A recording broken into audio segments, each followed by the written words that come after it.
episode 16 of the podcast. We're going to talk about a technique to help a dog be perfectly still for that small, precise detail work we need to do. And then we're also going to talk about food in training. This is the Creating Great Grooming Dogs podcast. I'm Chrissy Newmeyer-Smith. I'm a certified professional groomer, a certified behavior consultant for canines, and a certified professional dog trainer. And this, my friends and colleagues, is the podcast where grooming and training meet.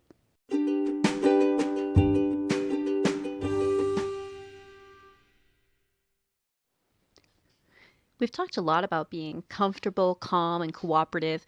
So taking that to another level, when we want a dog to be truly motionless, even just for a little bit of time, so that we can get something very specific or very precise done, there's a really great tool that I use for that. Not a physical tool, not something you can hold in your hand, but a method, that what we can do is we can teach them how long we're going to take doing something. So while we do want our dogs to be calm and be still, when we're working on comfortable, calm, cooperative, really we don't need the dog to be statue still. We're allowing loose body language. We're allowing them to just a little bit and be comfortable. Most of the time we can work around that. But I think that a lot of dogs, even when they're good with that, have an attention span that has some trouble with being truly still. So if we're trying to get them to be really, really, really still, what we can do is we can make sure that we're having amount of time that means continue what you are doing. Brock, good job. Sorry about that. Get over here. Got a dog over here staring at stuff. Yep, dog people, right? So I'm a fidgeter, and I understand where the dogs are coming from. If I have to stay very, very still for a long time, I start slouching, I start, fidgeting around, readjusting, I get uncomfortable. But if someone was, say, trimming my hair, and they need me to be truly motionless for part of it, not just don't wiggle around a lot, but truly motionless, they can tell me about that, and I can do that in a short burst, even though I'm kind of a fidgety little kid. So by teaching a countdown, what we're doing is we're telling the dog how much longer we're going to be doing something. That's kind of cool. That's an interesting piece of information. It's not about telling the dog how long they have to do something. It's more about, okay, this is what I'm doing to you or with you and how long I'm going to take. And it's a burst of stillness that we can get some real, true stillness and some real precise work, right? So my countdown is always the same. I use it to define an amount of time. And I want you to think about the way that we use countdowns, because sometimes countdowns are like when they're launching something into space, they do a countdown, and that's to get all of the departments, everyone timed together for launching that thing into space. Usually that's the 10, 9, 8, 7, right? That's the kind of countdown that they use for that. Another reason why we would use countdowns, if you are lifting a large object or a heavy object with another person, we often sync up our efforts. Like, okay, we're going to do 3, 2, 1, lift. You ready? 3, 2, 1, lift, and we're all trying to work together to sync up our efforts. And that's what this is. This little tool, this little technique is for dogs who already know how to be calm and cooperative, but what we're trying to build is the way for them to realize, okay, if I can just be super, super still, we're going to only need to do it this long. Okay, so it's a really good technique, and I will tell you how to do it. But first, I want you to know that we're going to give it a try at the end of the podcast. So if while we're listening, if you're driving or something, just think about this for later. But if not, get a pen and paper or go find a pen and paper while we're still talking, because I'm going to have you play along. So what does it sound like when I do this? So if after a dog has already learned how to be pretty still, pretty cooperative with us, what I use the countdown for is while they're being still and I have them up close, let's use an eye for an example, and I need to scissor around an eye. They're already being still. I'm telling them, hey, nice, that's a good job. Look at you being still. And 3, 2, 1, stop. And I stop when I say stop, right? So they're getting used to like, and 3, 2, 1, stop. And 3, 2, 1, stop. It's not, and 3, 2. Like, that's not a tempo that you're going to be able to memorize. And 3, 2, 1, stop. Um, and when they get used to that being a routine, that being something we say, it makes clear sense to them how long that's going to take. I have timed it, and generally that takes me 3 seconds. Because I say the and, 3, 2, 1, stop. So, and 3, 2, 1, stop. Generally 3 seconds. You might not think that's very useful, but 3 seconds of truly still, precise work is often enough to get something started or finished. Sometimes just start to finish entirely. I mean, 3 seconds is a long time if all you need to do is nibble out a little tiny hair next to an eye, right? But to be still and safe, again, we're all about the safety, right? A dog who can be perfectly still and let you do something very precise, a millimeter away from disaster. So let me tell you how I start teaching that. Again, this is a higher level thing to do with a dog. It's not the dog who's already crazy. This is the dog who's trying, right? But still kind of a fidgety character, like I'm a fidgety character. So, so this is for the dog who understands how to be still and is willing and cooperative, but just doesn't have the focus, okay? So I start with something pleasant, something that the dog doesn't mind. So for many dogs, I start by petting their shoulder. So I'm petting their shoulder, and then I tell them, and 3, 2, 1, stop. And stop petting their shoulder. And they're like, okay. They're kind of indifferent. Doesn't really mean much to them. How interesting. So I do that a couple times. Maybe pet the side of their neck, pet them someplace else. But just to get the rhythm of, and 3, 2, 1, stop. And she ended what she was doing. The person ended what they were doing, right? Then I try it with a tool. Something they don't mind. Like a brush on their side, someplace that they don't mind. Practice it a little bit more, right? Brushing. Okay, I'm going to brush you. Aren't you a nice boy? And 3, 2, 1, stop. So what happens if the dog moves during the countdown? What I do is I get them calm and still again, and then start the countdown from the beginning. They're going to start figuring that out, right? Like, oh, hey, relax. So it might sound like, hey, we're brushing.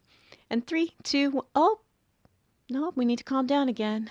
There we go. And we're brushing. And 3, 2, whoa. No, we need to calm down again. And we're brushing. And 3, 2, 1, stop. Right? Or it's a good time for you to reevaluate. Am I asking for this in a context that's just too difficult for this dog this day? Right? Maybe the dog isn't ready for that. Maybe it's just much too hard because the area we're working in is sore. But it's also a good time to reevaluate. And then try something easier. You might move on to something easier. Back to petting a shoulder. Remember this part? And 3, 2, 1, stop. Oh, right. 3, 2, 1, stop. Right? But when the countdown starts all over again, it's kind of like if you ask for a sit and they don't do it, and you're like, we're going to ask for it again. There's still a sit on the table. You got to do it, So that countdown, like I said, takes about 3 seconds. But 3 seconds is a lot of time when what you're doing is something tiny, something up close, something really delicate, something very precise. So I would like for you guys to play along at home. And I mentioned earlier, getting a pen and paper. If you're on the road or you're listening at work or something, just think about doing it later. But get a pen and paper. And I want you to just quickly, nothing fancy, just jot down a couple of 5-pointed stars. Most people know how to do a 5-pointed star. Just 5 lines, do a couple stars. Nothing fancy, just jot them down. Now that you have a couple of stars, what we're going to do is I'm going to tell you when you can start, give you a little bit of time, and then give you a countdown and a stop.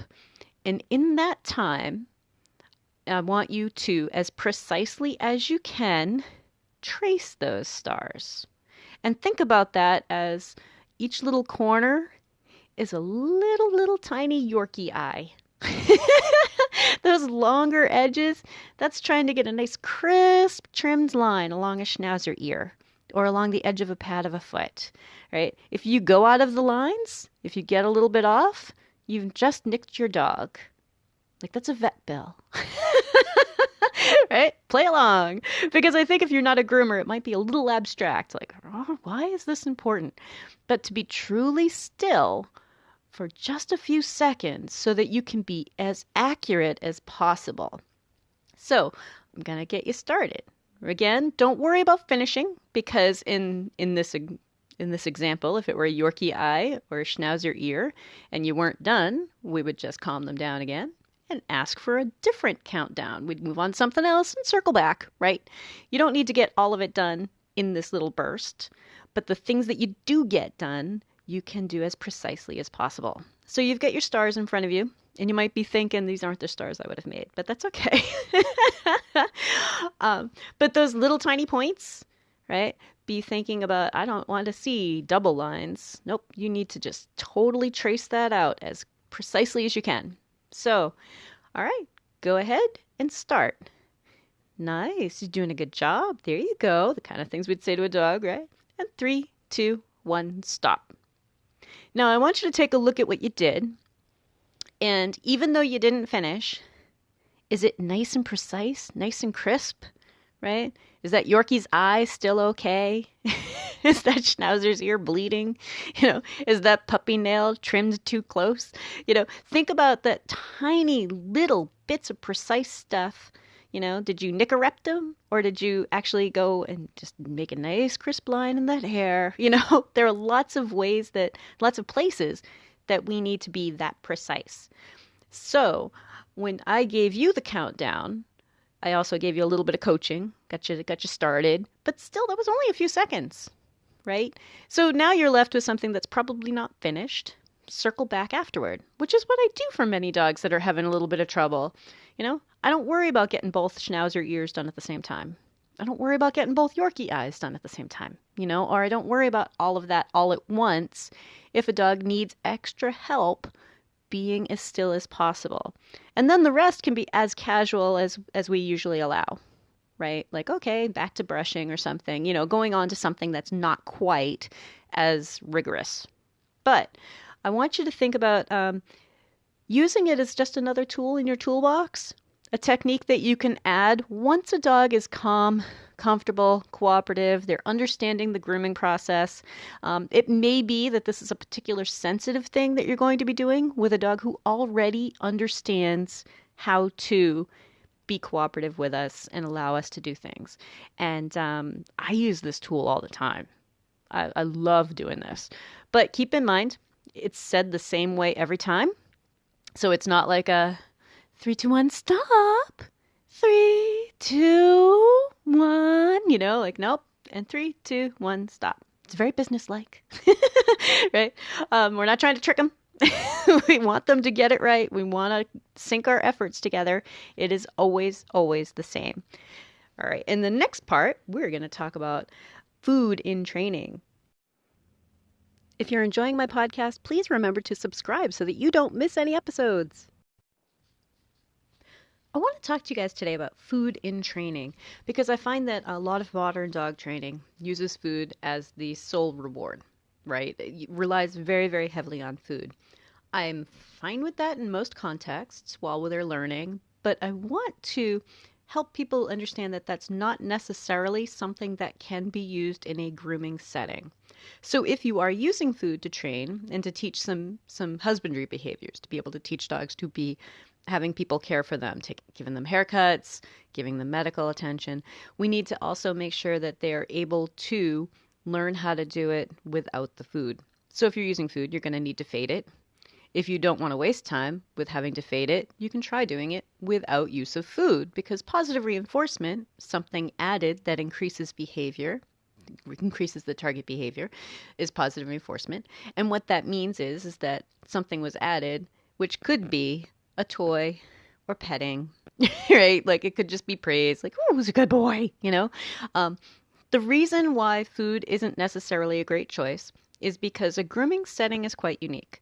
In a veterinary setting, they are in an exam room, often with no other animals around, until they get put back into the treatment room. In a treatment room, they might see other animals in cages. But in a grooming room, they are very, very, very likely to be around other dogs in cages or other dogs being walked through the room.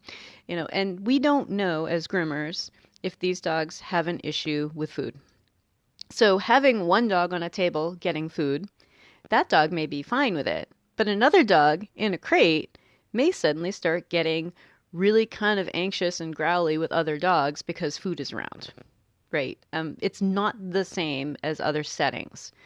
We need to make sure that if we're using something in a training method, it's not making our lives more dangerous. So a dog that is anxious about food, or put the next dog up on a table that now perhaps to them still smells like food, even though we've cleaned it off, right? That dog could end up becoming really rigid, really tense, and a little bit aggressive with other dogs, or perhaps people, right? It's not just about the dog on your table in that moment. It's not just about the dog that you are training. It's about every dog in the room. We also have to worry about allergies. So like a little bit of peanut butter might seem harmless, except that peanut allergies can be pretty extreme. It could be a person coming into the room and smelling peanut butter and having some sort of outbreak. So we have to think about a whole variety of things. And also watching another dog get rewarded when you get up on the table and you don't get anything. I think that that's probably not a great message. So I did a whole podcast on food and training, and it's actually one of the podcasts that hasn't been listened to all that much. So that means it's kind of in the middle of the stack. Some people are starting with the podcast at the very beginning. Some people start at the most recent episodes and work back. But it's episode 6. It's a Thanksgiving episode talking about food and training and why it's not necessarily a great choice for grooming. Another reason why it's not a great choice for grooming, many dogs won't take food on a grooming table or in a grooming setting. And on the one hand, you might say, well, that means that they're stressed out. That might be very true. However, we still have a training thing to do. We still have to work with them.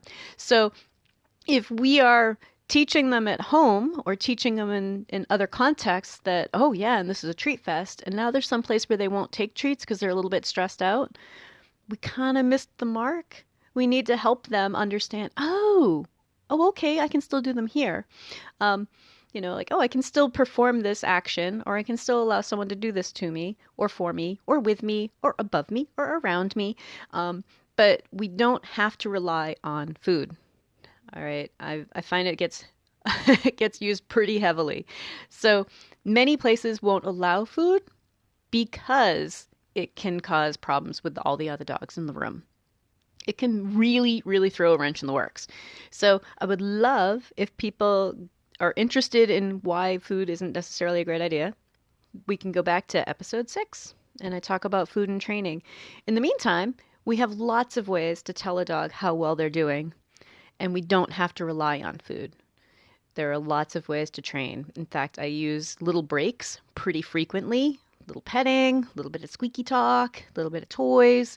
There are lots of other ways that we can use to tell a dog, hey, you just got rewarded for that. Right? We don't need to rely on food. So everybody, have a great week and stay curious. If you'd like to talk to me, you can find me through my grooming and training business, happycrittersdogtraining.com, my email, chrissy@happycritters.net, and through the Creating Great Grooming Dogs Facebook page.